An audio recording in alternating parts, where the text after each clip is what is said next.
Hello everyone, मैं हूं धीरज अवस्थी और इस वीडियो में आपको पढ़ाने जा रहा हूं इलिप्स और हाइपरबोला की ट्रेसिंग जो होती है उसका हम लोग वर्किंग रूल पढ़ेंगे, यानी जो थ्योरेटिकल पार्ट है, क्या स्टेप्स होते हैं, इसका कंप्लीट स्टडी करेंगे इस वीडियो के अंदर। तो हम लोग चूँकि इलिप्स और हाइपरबोला की ट्रेसिंग करने जा रहे हैं, तो सबसे पहले आपको ये बता दें कि ये जो दोनों ही कोनिक्स हैं आपके इलिप्स और हाइपरबोला, इनको सेंट्रल कोनिक कहा जाता है। Why these two are called central conics? because they have a center. ellipse भी सेंट्रल कोनिक है क्योंकि उसके पास सेंटर होता है, ये पॉइंट सेंटर है। और हाइपरबोला जो है वो भी एक सेंट्रल कोनिक है क्योंकि उसके पास भी एक सेंटर होता है। अपोजिट टू दैट आप देख सकते हैं कि जो पैराबोला होता है उसका कोई सेंटर नहीं होता, वो एक नॉन सेंट्रल कोनिक होता है। उसके पास वर्टेक्स तो होता है, जो ये पॉइंट है ये वर्टेक्स है पैराबोला का, but since it is a open curve तो इसके पास कोई सेंटर नहीं होता है। Parabola has no centre. So as a whole हम लोग सेंट्रल कोनिक्स की ट्रेसिंग सीखने जा रहे हैं, इसीलिए चाहे वो इलिप्स हो चाहे वो हाइपरबोला हो, दोनों के लिए रूल सेम है। तमाम वर्किंग रूल जो है वो एक ही जैसा है। तो चलिए शुरू करते हैं। First of all let me write the general equation of conic. ax square plus 2hxy plus by square plus 2gx plus 2fy plus c is equal to 0। तो ये आपकी जनरल इक्वेशन दी हुई है और इस इक्वेशन से ही हमको कोनिक की पहचान करके और जब वो इलिप्स और हाइपरबोला निकले तो उसकी हमको ट्रेसिंग करनी है। कोनिक की पहचान के लिए एक डिटेल रूल होता है जिसमें आपको डिस्क्रिमिनेंट डेल्टा निकालना पड़ता है। जो ये सीरीज़ है ट्रेसिंग ऑफ कोनिक्स की, इसका ठीक पहला वीडियो, पहले नंबर का वीडियो इसी पर बेस्ड था कि उसमें हम लोग सीखे थे कि general equation of second degree से हम कोनिक का नेचर कैसे जानते हैं कि ये इक्वेशन किस कोनिक को रिप्रेजेंट कर रही है। तो मैं अब उन डिटेल्स में जाना नहीं चाहता। डिस्क्रिप्शन में सारे लिंक्स दिए हुए हैं, जो पूरी प्लेलिस्ट है ट्रेसिंग ऑफ कोनिक्स की, वो प्लेलिस्ट का लिंक भी दिया हुआ है। आप जाइए और जो भी चीज़ें आपको डाउटफुल लगती हों उनको आप वहाँ से पहले पढ़ करके आ सकते हैं। तो हम बात करेंगे स्टेप 1 जो है tracing of ellipse and hyperbola के लिए। स्टेप 1 होता है to find the centre. Step 1 में सबसे पहले हम कोनिक का सेंटर फाइंड आउट करते हैं। सेंटर फाइंड करने के लिए रूल ये है कि जो ये जनरल इक्वेशन ऑफ कोनिक दी होती है, इसका जो पूरा लेफ्ट हैंड साइड है, इस पूरे लेफ्ट हैंड साइड को हम एक फंक्शन लेट कर लेते हैं। फंक्शन का नाम रखेंगे f of x comma Y is equal to, चूँकि ये दो वेरिएबल्स का फंक्शन आप देख सकते हैं, इस फंक्शन में x और y दो वेरिएबल्स हैं, that's why I have written this function as f x comma Y. अब सेंटर फाइंड आउट करने के लिए आपको दो पार्शियल डेरिवेटिव्स निकालने पड़ेंगे। पहला पार्शियल डेरिवेटिव आप निकालेंगे del F by del X, और दूसरा पार्शियल डेरिवेटिव आप निकालेंगे del F by del Y. उसके बाद ये दोनों पार्शियल, अभी मैं केवल थ्योरी डिस्कस कर रहा हूँ, तो जो इसका न्यूमेरिकल वर्जन होगा वो इस वीडियो के बाद हम लोग इलिप्स और हाइपरबोला के दो क्वेश्चंस लेंगे और उन क्वेश्चंस को पूरा न्यूमेरिकली सॉल्व करके दिखाएंगे। तो बाकी डिटेल्स आपको क्वेश्चंस में देखने को मिलेंगे। अभी हम सिर्फ थ्योरी के स्टेप्स ही इस वीडियो में पढ़ रहे हैं। पार्शियल डेरिवेटिव्स निकालने के बाद पहले पार्शियल डेरिवेटिव को इक्वल टू 0 करेंगे और del F by del Y जो दूसरा पार्शियल डेरिवेटिव है उसको भी 0 करेंगे, and this way you will get two linear equations. ऐसा करने से आपके पास x और y में दो लीनियर इक्वेशंस आ जाएंगी, and solving these two equations you will get the coordinates of the centre. और इस सेंटर, जो सेंटर हमको मिलेगा इन दोनों इक्वेशंस को सॉल्व करके, उसका नाम हम x1 कामा y1 रख लेते हैं फर्दर यूज़ के लिए। Now let's move to step number 2। Step number 2 में हम एक चीज़ फाइंड करेंगे जिसको कहते हैं न्यू कांस्टेंट टर्म। चलिए देखिए न्यू कांस्टेंट टर्म क्या होता है। C1 इसके लिए सिंबल यूज़ किया जाएगा। इसके लिए जो कॉन्सेप्ट है वो देखिएगा, shifting the origin to centre of conic we get a new equation. देखिए मैं आपको पहले कॉन्सेप्ट बता दूं कि जैसे हमें जिस इलिप्स या हाइपरबोला को पता लगाना है, ट्रेस करना है, मालूम हुआ कि वो इलिप्स ऐसा इलिप्स है, उसकी एक्सिस भी टिल्टेड है, तिरछी है, और जो उसका सेंटर है वो भी यहाँ, जो स्टैंडर्ड इलिप्स में ओरिजिन पर होता है वो यहाँ ना होकर कहीं दूसरे पॉइंट पर ऑलरेडी शिफ्टेड है। तो यहाँ पे क्या करना होता है कि हमको एक नया फ्रेम ऑफ रेफरेंस बनाना होता है जिसमें हमारी एक्सिस तो पैरेलल रहेंगी, जो ओरिजिनल एक्सिस हैं उसके ही पैरेलल रहेंगी, लेकिन जो ओरिजिन है वो ये पॉइंट आप देख सकते हैं, यहाँ से उठा करके आपका ओरिजिन यहाँ पे शिफ्ट करना पड़ता है। तो शिफ्टिंग ऑफ ओरिजिन का कॉन्सेप्ट शायद आप लोगों ने पढ़ा होगा, अदरवाइज मैं किसी दूसरे वीडियो में आपको शिफ्टिंग ऑफ ओरिजिन कैसे होती है वो अलग से पढ़ा दूंगा।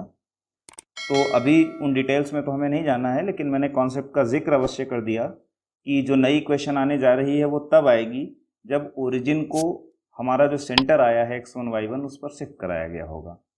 तो आपको बता दूं कि शिफ्टिंग करने के बाद जो हमको नई इक्वेशन मिलती है वो इस प्रकार होती है, ax square plus 2hxy plus by square plus c1 is equal to 0। गौर करिए, जो हमारी ओरिजिनल इक्वेशन थी उसका इतना हिस्सा जो है ax square plus 2hxy plus by square, यानी जो ये सेकेंड डिग्री वाले टर्म्स का पार्ट है, ये तो आपको वही उठा लेना है ओरिजिनल इक्वेशन से। बाकी जो 2gx 2fy और c वाला पार्ट था उसको हटा करके उसकी जगह ये एक नया अकेला एक कांस्टेंट c1 इंट्रोड्यूस कर देना है।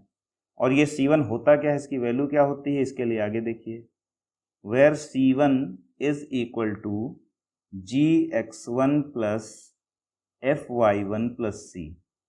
तो c1 को फाइंड आउट करने के लिए आपको इस फॉर्मूले का यूज करना होगा, gx1 plus fy1 plus c।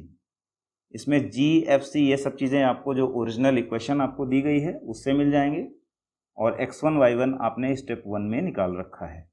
तो सारी चीज़ें आपके पास हैं, यहाँ से आप c1 निकालोगे और c1 को निकाल करके इस तरीके की एक इक्वेशन आप फाइंड आउट करोगे, इस तरीके की इक्वेशन आप लिखोगे। तो आप देख सकते हैं कि अब आपकी जो कोनिक की इक्वेशन है वो पहले से थोड़ा हल्की हो गई है, थोड़ा छोटी हो गई है। Now we come to step number 3। Step 3 का टारगेट होता है standard form of conic, standard equation of conic. चलिए देखिए कि वो स्टैंडर्ड फॉर्म ऑफ कोनिक क्या होती है। स्टैंडर्ड फॉर्म ऑफ कोनिक बनाने के लिए आपको ये काम करना होगा कि अभी जो आपने पिछली इक्वेशन फाइंड आउट करी थी जो कि इस प्रकार मिली थी स्टेप 2 में, ये इक्वेशन जो आपने स्टेप 2 में प्राप्त कर ली थी, अब इस इक्वेशन में हमें कुछ बदलाव करने होंगे। पहला काम हम ये करेंगे कि ये जो कांस्टेंट टर्म c1 आप देख रहे हैं इसको इस साइड में, राइट हैंड साइड में लेकर के आएंगे, माइनस c1, और फिर इस माइनस c1 से हम पूरी इक्वेशन को डिवाइड कर देंगे जिससे कि राइट हैंड साइड में हमको 1 मिल जाए। तो माइनस c1 से डिवाइड करने पर इस तरीके से इक्वेशन आपकी हो जाएगी। तो आपको बता दें कि ये दो काम जो हमने किए, एक c1 को इधर राइट साइड में शिफ्ट किया और दूसरा फिर इस माइनस c1 से डिवाइड किया। ये क्यों किया? क्योंकि ऐसा करने से हमको राइट हैंड साइड में ये 1 मिलके आया है। और ये 1 क्यों बनाया है? क्योंकि जो स्टैंडर्ड इक्वेशन होती हैं इलिप्स की हो या हाइपरबोला की, उनके राइट हैंड साइड में हमेशा 1 होना चाहिए। एग्जाम्पल के तौर पर जो आप लोग फंडामेंटल इक्वेशन इलिप्स की पढ़ते थे, X square upon A square plus Y square upon B square is equal to 1 होता था उसमें, या हाइपरबोला में भी यहाँ माइनस हो जाता था और यहाँ पे 1 ही होता था। तो one thing that you will see in common, that जो भी स्टैंडर्ड इक्वेशन होती है कोनिक्स की या किसी भी चीज़ की, मतलब या किसी भी कोनिक की, उसमें हमेशा राइट हैंड साइड में 1 होना चाहिए। तो that's why we have made this 1 in the right hand side. और ये 1 बन जाने के बाद ये जो यहाँ पे कोफिशिएंट्स आप देख रहे हैं, इन कोफिशिएंट्स के हम नए नाम रख देंगे। इसका नाम रखेंगे कैपिटल A, और यहाँ ये जो माइनस h/c1 हमको नया कांस्टेंट मिल गया है, इसका नाम हम रखेंगे कैपिटल H, तो 2hxy। और ये जो माइनस b/c1 आप देख रहे हैं, इसका नाम हम रखेंगे कैपिटल B। तो इस तरीके से हमको एक इक्वेशन ये जो मिल गई है, इसी इक्वेशन को स्टैंडर्ड फॉर्म ऑफ कोनिक कहा जाएगा। यहाँ पर हम फिर से लिख दें कि हमने a किस चीज़ को माना है, माइनस a/c1 को। कैपिटल H किसे माना गया है, माइनस h/c1 को। और कैपिटल B हमने लिया है माइनस b/c1 को। तो इस तरीके से अब हमको नए कोफिशिएंट्स हमारी इक्वेशन में मिल गए हैं, capital A, capital H and capital B। And also we have got this equation called standard equation of conic. Now we will go to step number 4. Step 4 में हमारा टारगेट होने जा रहा है लेंथ ऑफ एक्सिस। यहाँ पर आपको बताते चलें कि चाहे इलिप्स हो या हाइपरबोला, उसमें 2 एक्सिस होती हैं। बहुत ध्यान से और आराम से पढ़ना है। इलिप्स में 2 एक्सिस होती हैं। ये जो आप यहाँ से यहाँ तक एक्सिस देख रहे हैं, ये मेजर एक्सिस होती है यहाँ से यहाँ तक। इतनी लेंथ को लेंथ ऑफ मेजर एक्सिस कहते हैं, और जो ये इतनी लेंथ है यहाँ से यहाँ तक, इसको आप माइनर एक्सिस कहते हैं। तो अगर आपको इलिप्स को ड्रॉ करना है तो आपको ये पता होना चाहिए ना कि आपको ये कितनी लेंथ लेनी है, उसी के हिसाब से आप इलिप्स को ड्रॉ करेंगे। देखिए, हाइपरबोला के केस में इनको मेजर माइनर के बजाय ट्रांसवर्स और कॉन्जुगेट एक्सिस कहा जाता है, लेकिन नाम भले अलग हैं, काम दोनों में एक जैसा करना है। इन लेंथ्स को लिखने के लिए हमको एक नई इक्वेशन जनरेट करनी होगी, a minus 1/r² into b minus 1/r² is equal to h²। स्टेप नंबर 3 में आप ये कांस्टेंट्स a, b और h फाइंड आउट कर ही चुके हैं, तो a, b और h की वैल्यूज जो आपने पिछले स्टेप में निकाली उनको रख देंगे, और r यहाँ पर ये अभी अननोन है। इस इक्वेशन में r ही आपका अननोन रहने वाला है। अब जैसा कि आप देख सकते हैं, ये इक्वेशन जो है ये r² में एक क्वाड्रेटिक इक्वेशन है। This equation is quadratic in r²।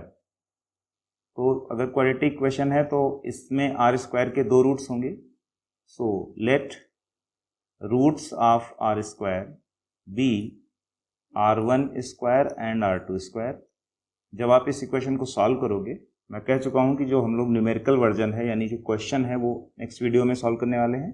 अभी आपको सिर्फ थ्योरी के स्टेप्स पढ़ाए जा रहे हैं। और अब इन r1 और r2² से आपको r1 और r2 दो चीज़ें मिलेंगी। Here r1 and r2 will be lengths of semi axis. Major minor नाम मैं छोड़ देता हूं, क्योंकि इलिप्स के केस में मेजर माइनर कहते हैं और हाइपरबोला के केस में ट्रांसवर्स और कॉन्जुगेट कहते हैं, तो हम उन नामों को अभी इंट्रोड्यूस ही नहीं करते हैं। Let's write semi axis. अब इस 4th स्टेप का एक तो टारगेट ये है कि आपको लेंथ ऑफ एक्सिस मिल जाएंगी, जिसके कारण आपको जो डायग्राम है उसको ड्रॉ करने में आसानी होगी।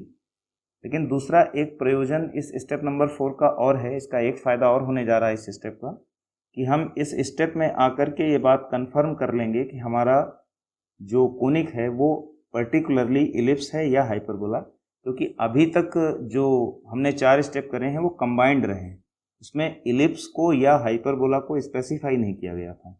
लेकिन अब इस स्टेप में आकर के आपका डन हो जाएगा कि आप पर्टिकुलरली आपका जो क्वेश्चन है वो इलिप्स में जाएगा या हाइपरबोला में जाएगा। तो इसका निर्धारण, इसका आइडेंटिफिकेशन कैसे होता है, इसके लिए पॉइंट 1 ये है, if r1² and r2² are both positive. अगर ये r1² और r2² दोनों पॉजिटिव हैं, then the conic is ellipse. अगर इस इक्वेशन को सॉल्व करने पर जो रूट्स निकलेंगे वो दोनों रूट्स अगर पॉजिटिव हुए, तो यहाँ से पहचान हो जाएगी कि आपका जो कोनिक है वो पर्टिकुलरली इलिप्स है। और इलिप्स है तो अब उसकी मेजर एक्सिस की लेंथ हमको पता चल गई। चूँकि r1 सेमी एक्सिस है तो उसका ट्वाइस करना पड़ेगा, 2r1 हो जाएगी मेजर एक्सिस की लेंथ, और माइनर एक्सिस की लेंथ हो जाएगी 2r2। Length of minor axis is 2r2। और यहाँ पर पॉइंट नंबर 2 ये है कि if r1² and r2² are of opposite sign, यानी एक पॉजिटिव आ जाता है और एक नेगेटिव आ जाता है, then the conic will be hyperbola. ठीक है, तो दोनों रूट्स अगर अपोजिट चिन्ह वाले आते हैं, एक पॉजिटिव आता है एक नेगेटिव आता है, तो यहाँ से पहचान होगी कि आपका कर्व एक हाइपरबोला है। अब अगर हाइपरबोला है तो ध्यान रहे हमेशा जो पॉजिटिव वाला है उसको r1² कहेंगे, ये भी यहाँ पे ध्यान रखा जाता है। इलिप्स में याद रहे, जो बड़ा होगा उसको r1 मानेंगे और जो छोटा होगा उसको r2 मानेंगे।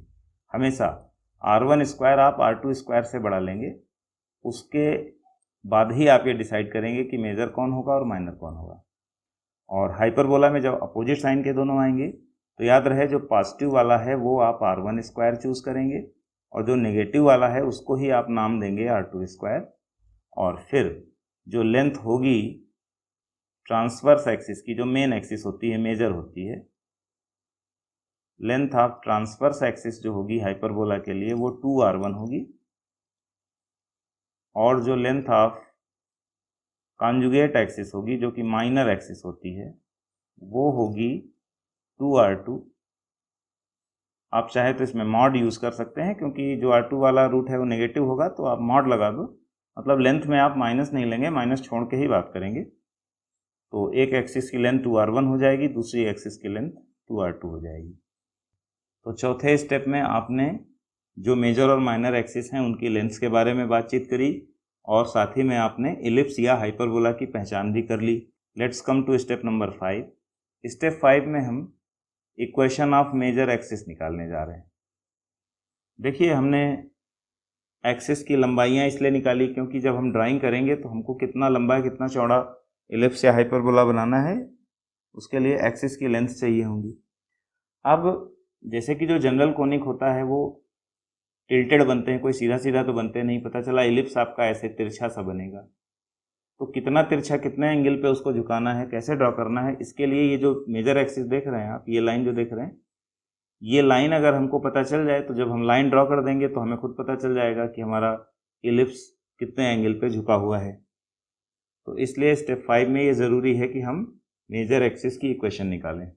अगर इलिप्स है तो उसे मेजर एक्सिस कहिएगा, हाइपरबोला है तो उसे ट्रांसवर्स कह लीजिएगा, थ्योरी सेम है, केवल नाम ही अलग है। तो चलिए आपको बताते हैं कि वो इक्वेशन क्या होती है मेजर एक्सिस की। इक्वेशन इस तरीके से रहेगी, a minus 1/r1² into x minus x1, x1 और y1 आपके सेंटर के कोऑर्डिनेट्स हैं, याद रहे, plus h into y minus y1। चूँकि ये स्ट्रेट लाइन का इक्वेशन आप लिख रहे हो इसलिए इसमें x और y जरूरी है, और साथ में ए बी एच जो कांस्टेंट्स आपने निकाले हैं उनका प्रयोग हो रहा है। और स्टेप नंबर 4 में आप r1² और r2² आपको मिल ही चुका है। तो इस इक्वेशन को गौर से देख लीजिए, a minus 1/r1² into x minus x1 plus h into y minus y1 is equal to 0। तो इस तरीके से आप इसमें सारी वैल्यूज़ को रख देंगे तो आपको मेजर एक्सिस की एक स्ट्रेट लाइन की इक्वेशन मिल जाएगी, जिसका यूज़ हम अपने कोनिक को ड्रॉ करते समय करेंगे। आपको बता दें कि ड्राइंग करने में सिर्फ मेजर एक्सिस की ज़रूरत पड़ती है, माइनर एक्सिस सेंटर से गुजरेगी और परपेंडिकुलर लाइन होगी, लेकिन ट्रेसिंग में इसका कोई रोल नहीं होता है, रोल सिर्फ मेजर एक्सिस का होता है, इसलिए हमें इक्वेशन सिर्फ मेजर एक्सिस की ही निकालनी होगी। स्टेप 6 में आपको सीखना है कि कोनिक की एसेंट्रिसिटी कैसे निकालते हैं, लेकिन आपको बता दें कि ट्रेसिंग करने के लिए एसेंट्रिसिटी की ज़रूरत नहीं है। ये तो अगर आपको पूछ ले आपसे किसी क्वेश्चन में पर्टिकुलरली, जिन स्टेप्स में ये मैं स्टार का मार्क लगाता चलूँगा, आप समझ लीजिएगा कि ट्रेसिंग में इन वाले चीज़ों को निकालने की ज़रूरत नहीं है। सच थ्योरी में हम कम्प्लीटली हर चीज़ निकालना सिखा दे रहे हैं, ताकि कोई क्वेश्चन पर्टिकुलर पॉइंट पे अगर बेस्ड आ जाता है तो आप उसको निकाल सकें। बाकी ये जो स्टेरिक बने हुए पॉइंट्स होंगे इनकी ज़रूरत ट्रेसिंग करने के लिए पर्टिकुलरली नहीं होगी। बाकी एसेंट्रिसिटी निकालने के लिए फार्मूला जो यूज़ होता है वो इस प्रकार रहेगा, eccentricity E is equal to √1 minus r2² upon r1²। So this is the formula use to get the eccentricity. उसके बाद हम लोग बात करते हैं स्टेप नंबर 7 की। स्टेप नंबर 7 में हम कोऑर्डिनेट्स ऑफ फोकाई निकालेंगे, और आपको बता दें कि ट्रेसिंग करोगे तो आपके फोकस यहाँ पर होते हैं, लेकिन वो फोकस लोकेट करने की ज़रूरत नहीं होती। ट्रेसिंग में इनका कोई अलग से महत्व नहीं है, तो ये पॉइंट भी स्टार मार्क के साथ दे रहा हूँ, यानी ट्रेसिंग करने में आप इस चीज़ को ना निकालें, इसको इग्नोर कर दें तो आपको कोई दिक्कत नहीं होने वाली। फोकस के कोऑर्डिनेट्स हमारे आएंगे। फोकस के कोऑर्डिनेट्स इस प्रकार रहेंगे, x1 plus minus ER1 cos theta, comma जो y कोऑर्डिनेट होगा फोकस का वो y1 plus minus ER1 sine theta. अब यहाँ प्लस माइनस साइन क्यों यूज़ हो रहा है, क्योंकि भैया फोकस एक तो होता नहीं है, दो होते हैं, तो जब आप प्लस प्लस यहाँ पे चूज़ करेंगे तो एक फोकस निकलेगा, और जब आप माइनस माइनस साइन दोनों जगह यूज़ करेंगे तो आपको दूसरा फोकस निकल आएगा, ठीक है ना। तो आपको दो फोकस एक साथ इस फार्मूले से मिल जाएंगे। यहाँ पर ये कॉस थीटा और साइन थीटा जरा देख लीजिए, ये क्या है, ये क्या चीज़ है भाई, थीटा कहाँ से आएगा, जब तक ये थीटा नहीं आएगा तो आप फोकस कैसे निकालेंगे।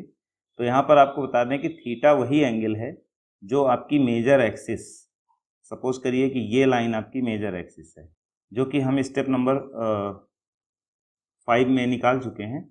तो मेजर एक्सिस का जो स्लोप वाला एंगल होता है वही एंगल थीटा है।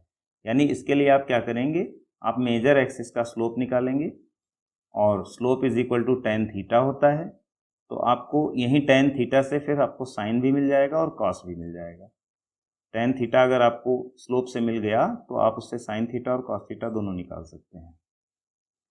तो this way you will get the coordinates of the foci. Next step है डायरेक्ट्रिसेस के equation, and again this point is star marked. Directrix यहाँ होती है, अगर आपका इलिप्स ये है सपोज करिए तो एक डायरेक्ट्रिक्स यहाँ बनेगी, दूसरी डायरेक्ट्रिक्स यहाँ बनेगी। तो ट्रेसिंग में पर्टिकुलरली इनकी भी ज़रूरत नहीं है, आप इनके बिना ही अपना कर्व ट्रेस कर सकते हैं।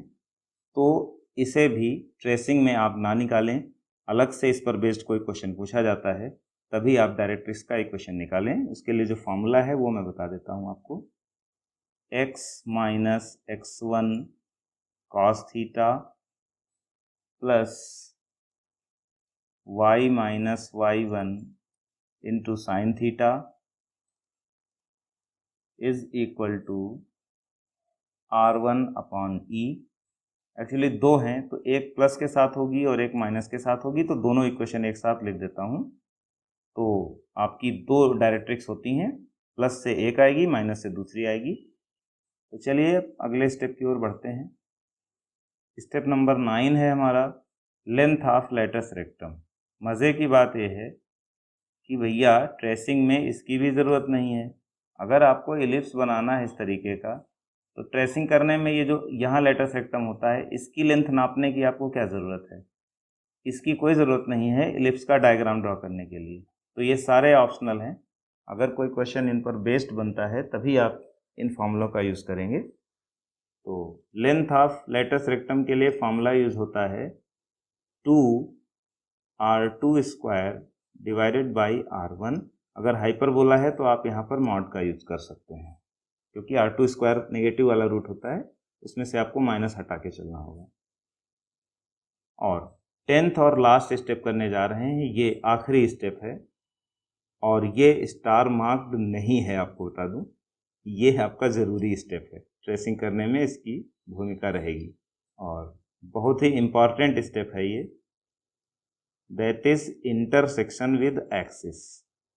जो लोग पैराबोला की ट्रेसिंग वाला वीडियो देखे हैं उन्होंने वहाँ भी देखा था कि पैराबोला की ट्रेसिंग करते समय भी हमने आपको सिखाया था कि ये जानना कितना ज़रूरी होता है कि हमारा कर्व एक्सिस को, एक्स और वाई एक्सिस को कहाँ कट कर रहा है, क्योंकि ये चीज़ जान लेने से हमारी बहुत हेल्प हो जाती है एक्चुअल में सही डायग्राम ड्रॉ करने में।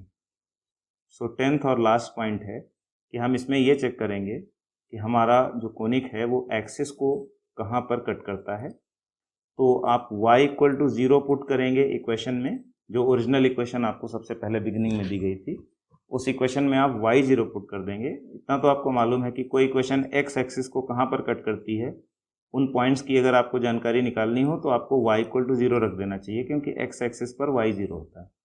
तो यहाँ से आपको पता चल जाएगा कि हमारा कर्व x एक्सिस को किन पॉइंट्स पे कट करता है। And in the same way अगर हम कोनिक के इक्वेशन में x इक्वल टू 0 पुट कर दें तो हमें ये पता चल जाएगा कि हमारा कर्व y एक्सिस को कहाँ पर कट करता है, पॉइंट्स ऑन y एक्सिस हमें मिल जाएंगे। तो ये लास्ट स्टेप होता है। अब आपको एक एक करके मैं सारे स्टेप्स एक बार फिर से दिखा देता हूँ। सेंटर आपने फाइंड किया, कैसे फाइंड किया, पार्शियल डेरिवेटिव्स बनाए आपने, उनको 0 किया, दो लीनियर इक्वेशन बनी, वहाँ से सॉल्व करके x1 y1 आपका सेंटर मिला। उसके बाद आपने new constant term step number 2 में फाइंड किया c1, उसके लिए आपने gx1 plus fy1 plus c formula use किया और सेकेंड डिग्री वाले टर्म्स को एज इट इज़ रखा, बाकी सारे पोर्शन को हटा के उसकी जगह c1 लगा दिया गया। उसके बाद आपने थर्ड स्टेप में स्टैंडर्ड फॉर्म में बदला, किस तरीके से बदला अभी आपने देखा। वहाँ से आपको कैपिटल ए, कैपिटल एच और कैपिटल बी नए कॉन्स्टेंट्स मिल गए। और ये चीज़ें मिलने के बाद आपने एक्सिस, जो मेजर और माइनर एक्सिस होती हैं, उनकी लेंथ्स को निकाला। उसके लिए आपने इस इक्वेशन का यूज़ किया। आर स्क्वायर में एक क्वाड्रेटिक बनी, उसके 2 रूट्स आपने निकाले, दोनों पॉजिटिव हुए तो इलिप्स हुआ, एक पॉजिटिव नेगेटिव हुआ तो हाइपरबोला निकला। उसके बाद यहाँ से आपने एक्सिस की लेंथ्स निकाल ली 2r1 2r2 करके। फिर आपने मेजर एक्सिस की इक्वेशन बहुत ज़रूरी होती है ट्रेसिंग करने के लिए, तो उसके लिए इस फार्मूले का प्रयोग किया जाएगा। फार्मूले आपको रिमेंबर करने होंगे क्योंकि इनके डेरिवेशंस में तो आप जा नहीं सकते ट्रेसिंग करते समय। आपको रेडिली डायरेक्टली फार्मूले याद होने चाहिए ट्रेसिंग करते समय। उसके बाद ये कुछ चीज़ें मैंने आपको ऑप्शनल बता दी जिनकी ट्रेसिंग में ज़रूरत नहीं है। एसेंट्रिसिटी के लिए फार्मूला यूज़ होगा, फोकाई के लिए ये कोऑर्डिनेट्स यूज़ होते हैं, और डायरेक्ट्रिसेस की इक्वेशंस इस फार्मूले से निकलेंगी। उसके बाद 9th जो स्टेप था उसमें भी हमने लेटस रेक्टम की लेंथ निकाली, जो कि ऑप्शनल है, ट्रेसिंग में इसकी ज़रूरत नहीं पड़ती है। लेकिन 10th स्टेप ट्रेसिंग के लिए ज़रूरी होता है। किसी भी कर्व की ट्रेसिंग करनी हो तो ये जानना बहुत ज़रूरी होता है कि वो हमारा कर्व कोऑर्डिनेट एक्सिस को कहाँ से काटता हुआ गुजर रहा है या नहीं भी काट रहा है। अगर नहीं काट रहा होगा तो उसकी जानकारी भी आपको यहाँ से मिल जाएगी।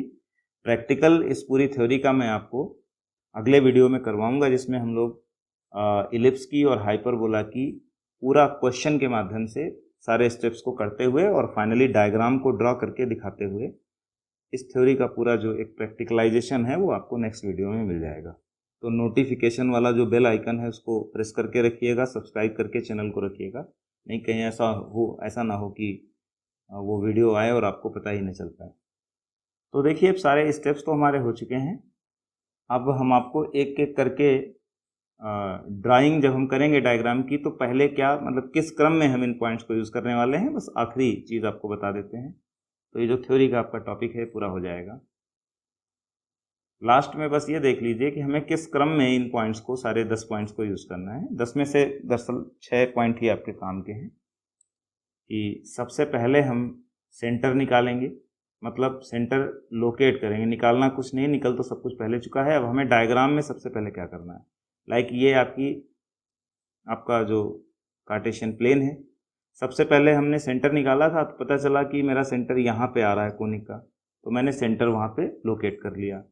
उसके बाद नेक्स्ट अगली चीज़ जो मुझे देखनी होगी वो होगी मेजर एक्सिस।